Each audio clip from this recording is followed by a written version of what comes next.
नमस्कार, के news India में आपका स्वागत है। मैं हूं आपके साथ शैलेंद्र चौहान। आज की स्पेशल रिपोर्ट में हम जम्मू कश्मीर के डीजी जेल हेमंत लोहिया के मर्डर केस के बारे में बात कर रहे हैं। डीजी जेल हेमंत लोहिया का मर्डर वाकई अफसोसजनक घटना है।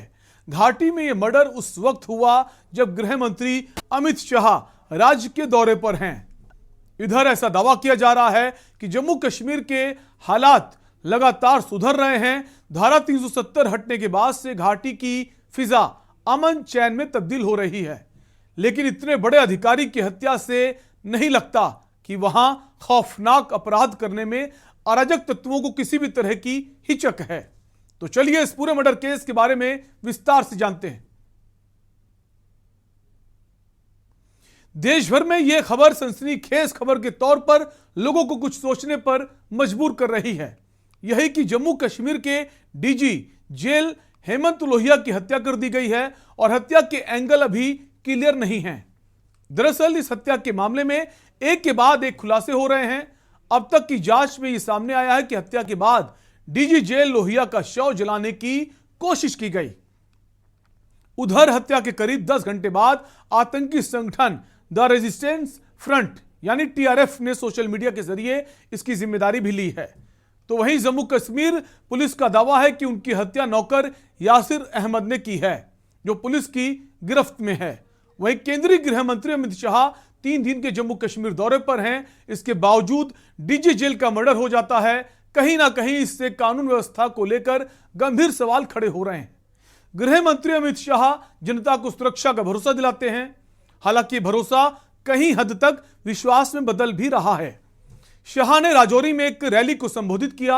शाह ने कहा, 70 साल तक जम्मू कश्मीर पर 3 परिवारों ने राज किया। लोकतंत्र सिर्फ अपने परिवारों में बना दिया था।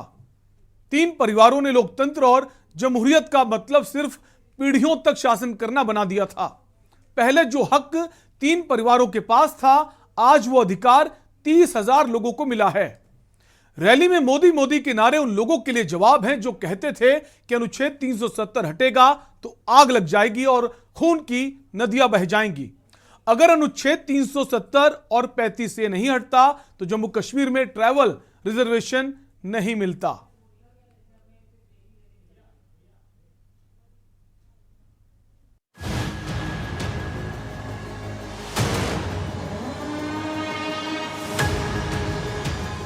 जम्मू कश्मीर के DG jail Hemant Lohia 1992 batch के आईपीएस ऑफिसर थे। लोहिया को इसी साल अगस्त में प्रमोशन के बाद डीजी जेल के पद पर तैनाती दी गई थी। इससे पहले हेमंत लोहिया होमगार्ड्स, नागरिक रक्षा, राज्य एसडीआरएफ में कमांडेंट जनरल के पद पर तैनात थे। भारतीय पुलिस सेवा के अधिकारी एचके लोहिया का 90 के शुरुआती दौर में जब कश्मीर में आतंकवाद चरम पर था, तब से लेकर 3 अक्टूबर 2022 तक 3 दशक का करियर बेहद शानदार रहा। उन्होंने लाल चौक पर फिदाइन हमले के मिशन को नाकाम किया था। बीएसएफ में रहकर देश के दुश्मनों के मंसूबे ध्वस्त करने का जिम्मा भी उन्होंने उठाया था। हेमंत लोहिया अगस्त 2022 में जम्मू कश्मीर के डीजी जेल बनाए गए।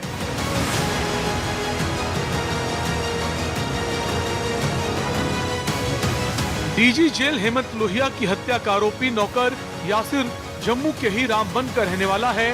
पुलिस के मुताबिक नौकर हत्या को अंजाम देकर फरार हो गया था। उसने हेमंत लोहिया के शव को जलाने की कोशिश की थी। पुलिस ने उसकी तलाश में सर्च ऑपरेशन शुरू किया। एडीजीपी मुकेश सिंह ने बताया कि रात से ही आरोपी की तलाश में ऑपरेशन चलाया जा रहा था। उसे कनाचक क्षेत्र से गिरफ्तार कर लिया गया है। वो खेतों में छिपा था। पुलिस ने आरोपी से कड़ी पूछताछ की है। शुरुआती जांच में सामने आया है कि नौकर यासिर अहमद ही मुख्य आरोपी है। वो अपने व्यवहार में काफी आक्रामक है और अवसाद में भी था। वहीं डीजीपी दिलबाग सिंह ने इस मर्डर को बेहद गंभीर अपराध बताया है।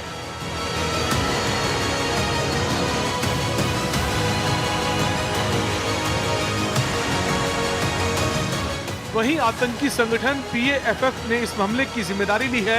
हालांकि पुलिस ने इससे इनकार किया है और नौकर को जिम्मेदार बता रही है। पुलिस के अनुसार डीजी का नौकर यासिर अहमद मुख्य आरोपी है। पुलिस ने यह भी बताया कि यासिर का व्यवहार आक्रामक था और वो कई दिनों से डिप्रेशन में था। पुलिस ने कहा कि शुरुआती जांच में कोई आतंकी साजिश सामने नहीं आई है। आतंकी घटना है या नहीं, ये बात साफ नहीं है। हत्या की जिम्मेदारी लेने वाला आतंकी संगठन टीआरएफ। आतंकी संगठन टीआरएफ ने सोशल मीडिया के जरिए जिम्मेदारी ली। कहा कि उसने ही एचके लोहिया की हत्या को अंजाम दिया है। संगठन ने एक प्रेस रिलीज जारी कर लिखा है कि ये शाह के दौरे से पहले गिफ्ट है। टीआरएफ का connection people's anti fascist force से है और ये उसका ही नया आतंकी संगठन बताया जाता है। जम्मू कश्मीर में हुई गैर स्थानीयों की हत्याओं के पीछे भी टीआरएफ का ही हाथ बताया जाता है। आतंकी संगठन के बयान के मुताबिक हमारे स्पेशल स्क्वाड ने जम्मू के उदयवाला में खुफिया ऑपरेशन को अंजाम दिया है और DG police jail HK Lohia की हत्या की है। लोहिया के घर पर फॉरेंसिक एवं अपराध जांच दल ने भी निरीक्षण किया। जम्मू कश्मीर पुलिस के मुताबिक उनके कमरे से टूटी हुई बोतल मिली है। दावा किया जा रहा है केचप की बोतल से गला रेत कर हत्या की गई है। मामले में गृह मंत्री ने डीजीपी से पूरी रिपोर्ट मांगी है। पुलिस महानिदेशक दिलबाग सिंह ने इसे बेहद दुर्भाग्यपूर्ण घटना बताया और कहा कि जसीर नामक घरेलू सहायक को पकड़ने की तलाश अभियान शुरू किया गया है, जो फरार है। दिलबाग सिंह के मुताबिक संदिग्ध ने 57 वर्षीय लोहिया के शव को आग लगाने का भी प्रयास किया है। लोहिया को अगस्त में केंद्र शासित प्रदेश के जेल महानिदेशक के रूप में पदोन्नत और नियुक्त किया गया था। ऐसे हुई डीजी जेल हेमंत लोहिया की हत्या। हेमंत लोहिया नवरात्र के चलते श्रीनगर से जम्मू आए थे। उनके आधिकारिक आवास पर काम चल रहा था, जिसकी वजह से उनका पूरा परिवार उनके दोस्त राजू खजूरिया के घर उदयवाला स्थित जानकी एनक्लेव में रुका था। रात में खाना खाने के बाद लोहिया अपने नौकर यासिर के साथ ग्राउंड फ्लोर पर बने बेडरूम में गए। हेमंत सोने से पहले पैरों में तेल लगाते थे। यासिर ने दरवाजा बंद किया और हेमंत लोहिया की हत्या कर दी। हत्या के बाद उसी बेडरूम के दूसरे दरवाजे से यासिर भाग गया। वहीं हेमंत लोहिया की हत्या की खबर मिलते ही जम्मू कश्मीर अलर्ट मोड पर आ गया। दिल्ली तक इसका असर दिखा और खुफिया एजेंसी अलर्ट हो गई हैं। दरअसल केंद्रीय गृह मंत्री अमित शाह ने सोमवार से अपनी 3 दिवसीय जम्मू कश्मीर यात्रा की शुरुआत की। लिहाजा ऐसे समय डीजी जेल हेमंत की हत्या होना स्थानीय शासन प्रशासन के लिए गंभीर चुनौती है।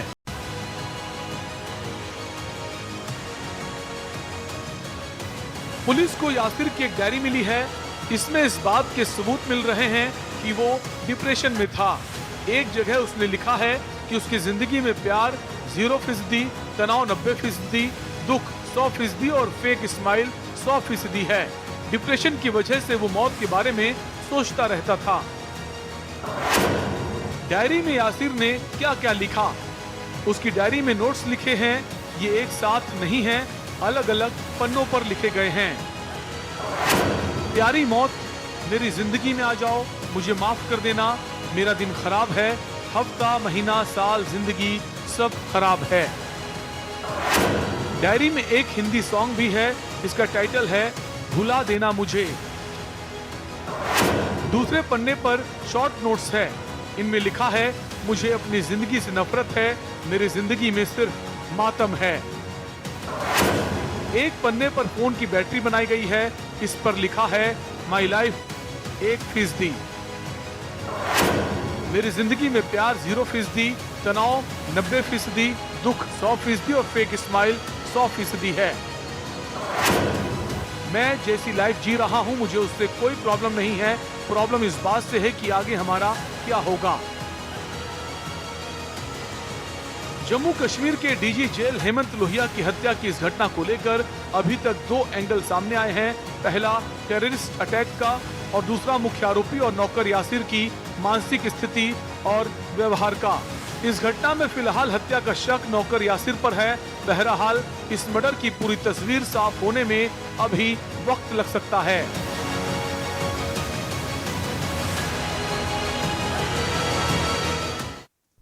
जम्मू कश्मीर में हुए इस हत्या के ने कई सारे सवाल खड़े कर दिए हैं कि वहां पर पुलिस का इतना बड़ा अधिकारी भी सुरक्षित नहीं है। सुरक्षा को लेकर भी अब आगे क्या कुछ किया जाना है उस पर भी बात करेंगे। उससे पहले रुकेंगे एक ब्रेक के लिए।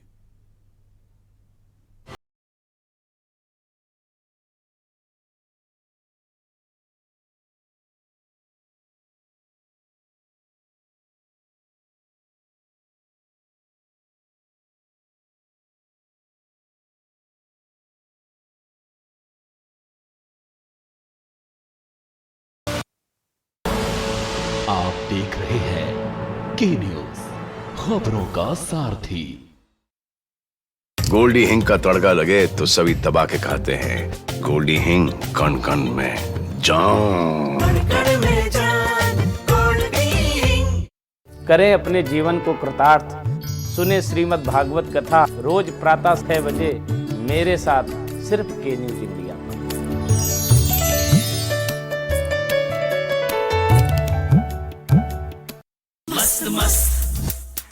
मस्त मस्त मस्त है, बड़े मस्त है, टेस्ट में भी लज्जत है। बावर्ची की सोया बड़ी बड़ी मस्त है। बावर्ची न्यूट्री सोया बड़ी, इसमें है हाई प्रोटीन जो खाने को बनाए एक हेल्थी डाइट, और टेस्ट में बड़े मस्त है। आप देख रहे हैं के न्यूज, खबरों का सारथी।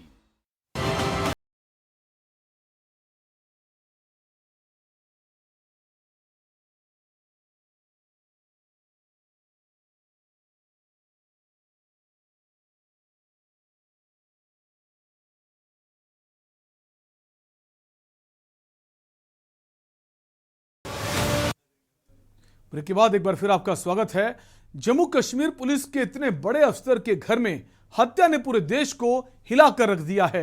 हम आपको बता दें कि फिलहाल आतंकी संगठन टीआरएफ ने भले ही इस हत्याकांड की जिम्मेदारी ली हो, लेकिन पुलिस इससे इत्तेफाक नहीं रखती। हकीकत जो भी हो, तहकीकात के बाद ही सामने बात आएगी। लेकिन यहां हम आपको यह बताने जा रहे हैं कि इससे पहले भी आतंकियों ने कई ऐसे अफसरों की हत्या की है जिससे कश्मीर को हिलाकर रख दिया था। चलिए बात कर लेते हैं जम्मू कश्मीर से धारा 370 हटने के बारे में। इससे खत्म हुए 3 साल पूरे हो गए हैं। आज से 3 साल पहले केंद्र सरकार ने जम्मू कश्मीर को खास दर्जा देने वाले धारा 370 को खत्म कर दिया था। केंद्र सरकार का दावा है कि 3 सालों में जम्मू कश्मीर में काफी बड़े बदलाव आए हैं। इसके खत्म होने के बाद अब जम्मू कश्मीर भी देश के बाकी राज्यों जैसा हो गया है। पहले केंद्र सरकार का कोई भी कानून यहां लागू नहीं होता था, लेकिन अब यहां केंद्र के कानून भी लागू होते हैं। इतना ही नहीं, जम्मू कश्मीर में कई समुदायों को कई सारे अधिकार भी नहीं थे, लेकिन अब सारे अधिकार भी मिलते हैं। केंद्र सरकार ने 5 अगस्त 2019 को जम्मू कश्मीर से धारा 370 को खत्म कर दिया था।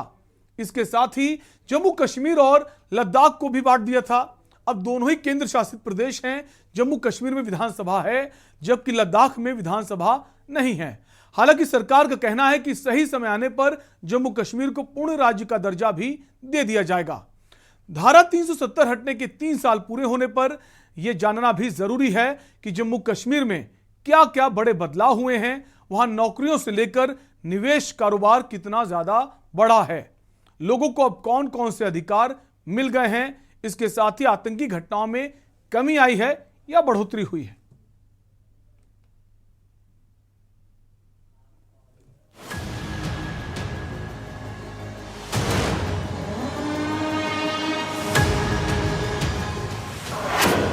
कब आतंकियों ने किया खून खराबा। 9 मई 2017 को 22 साल के लेफ्टिनेंट उमर फयाज की आतंकियों ने हत्या की। जिस समय फयाज की हत्या हुई थी उस समय वो छुट्टी पर थे। लेफ्टिनेंट उमर फयाज छुट्टी लेकर शोपिया गए थे। वहां वो ममेरी बहन की शादी में शामिल होने गए थे। अगली सुबह उनका शव मिला था। लेफ्टिनेंट फयाज की शहादत का बदला सेना ने अप्रैल 2018 में ले लिया। सुरक्षा बलों ने अनंतनाग और शोपिया में एनकाउंटर में 2 आतंकियों को मार गिराया था। इनमें 2 आतंकी वो भी थे जो लेफ्टिनेंट फयाज की हत्या में शामिल थे।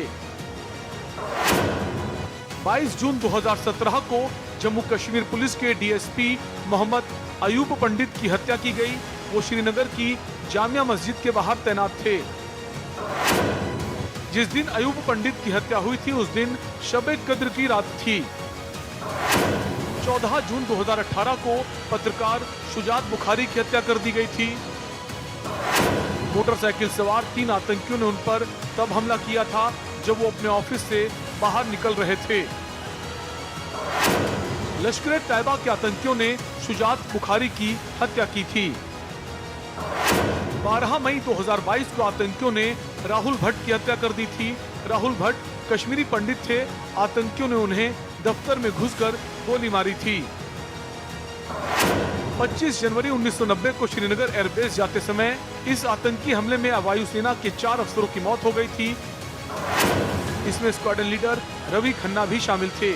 रवि खन्ना को आतंकियों ने 27 गोलियां मारी थीं। हमले में 40 से ज्यादा लोग बुरी तरह घायल हुए थे।